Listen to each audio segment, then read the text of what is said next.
5 kejujuran yang diungkap Sarwenda usai digugat cerai Ruben Onsu. Di tengah proses cerainya dengan Ruben Onsu, Sarwenda terlihat aktif di media sosial. Baru-baru ini ibu 3 anak itu akhirnya mengungkapkan perasaannya setelah digugat cerai Ruben Onsu. Apa saja curhatan hati mantan personel Cherry-Bell tersebut? Pertama, cuma bisa berdoa. Penyanyi Sarwenda menahan tangis saat membahas kondisi rumah tangganya dengan presenter Ruben Onsu.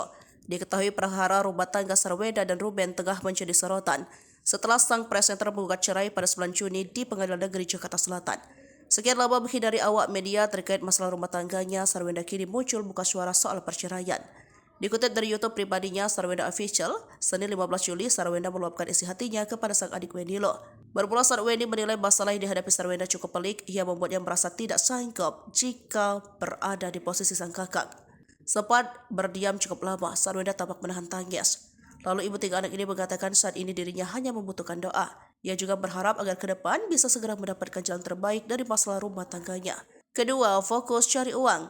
Sarwenda menjelaskan fokus kini hanya mencari uang, apalagi setelah pisah rumah dari Ruben Onsu, mantan personel Cherry-Bell ini tampak sibuk mengurus ketiga anaknya.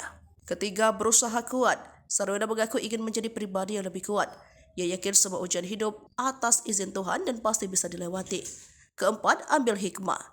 Di akhirnya, Sarwenda berusaha untuk bijak dalam menghadapi kondisi yang dialami. Ia melihat masalah yang dihadapinya sebagai ujian untuk menaikkan derajat hidupnya. Mungkin ini salah satu cara menaikkan derajat, harus lebih kuat lagi, terang Sarwenda. Kelima, tak mampu menahan tangis. Duduk di samping sang kakak, Wendy berusaha memeluk Sarwenda untuk memberikan dukungan. Pada momen itu pula, Sarwenda tak mampu menahan tangisnya.